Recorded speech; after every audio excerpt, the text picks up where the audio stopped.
And that's a perfect segue to get into your city attorney, Mr. Alcala, who will look at some of the recent legislation.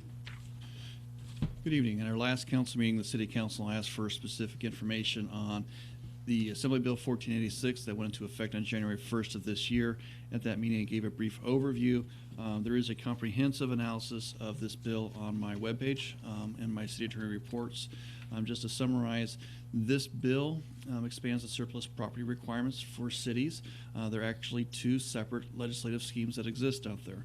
One where the city can declare property surplus if it's no longer necessary for its use. There's a second one that says the city can declare it surplus if it is in excess of its foreseeable needs.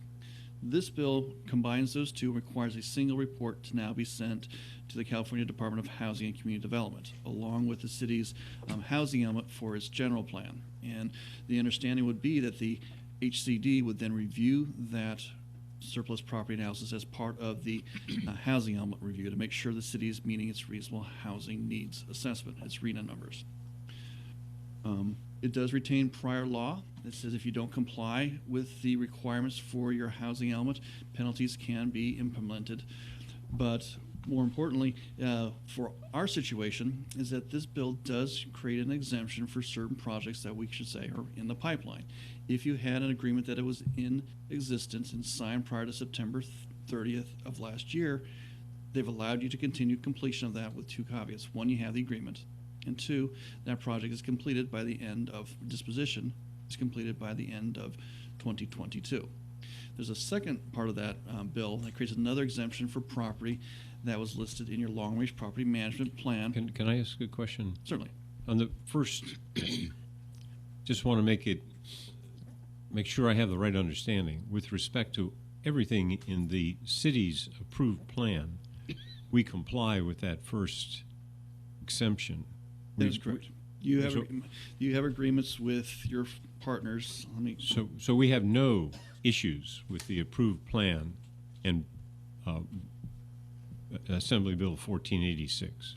The agreements the city has with its partners for the Science and Society Center, the Blacksmith Square expansion, the Wine Country Hotel at the Bankhead, and the housing project with Eden Housing, all of those agreements would allow the city to avail itself of this exemption. Yes.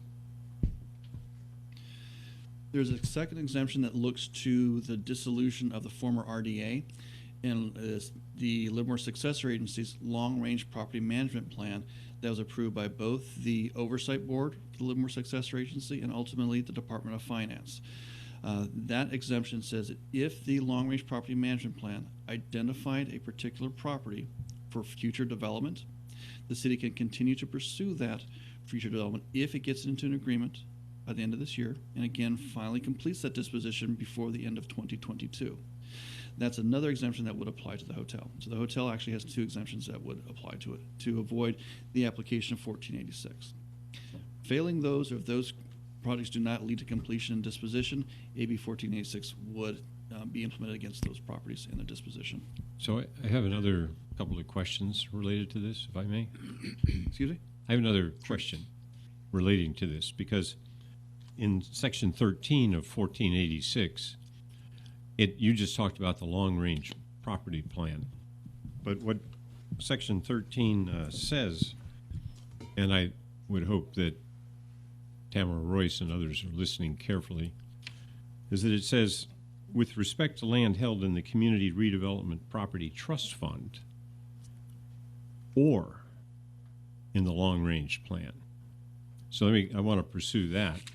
So with respect to the northwest corner where we currently have housing in the long-range plan, and we do not have a hotel in the long-range plan, but the one exemption that people might want to hang their hat on is, is it held in the Community Redevelopment Property Trust Fund?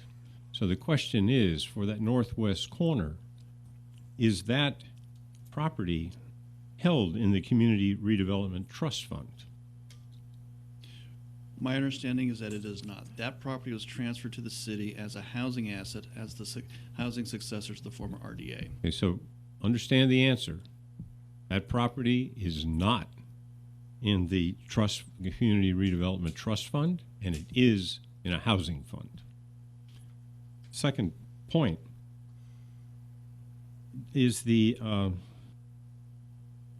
know if you get this right, but is the property in the long-range property management plan in the northwest corner, is it offered for sale or future development? No, it was identified in context with the long-range property management plan, acknowledging it was designated as a housing asset and transferred to the city. Okay. So it's not designated for sale or future development, such as for a hotel, and it is a housing asset. That is correct. So, just to summarize, if anybody's going to go into Section 13 of 1486 and talk about exemptions, I want to make it clear that they do not apply to the northwest corner in any way so that you could go to a hotel there.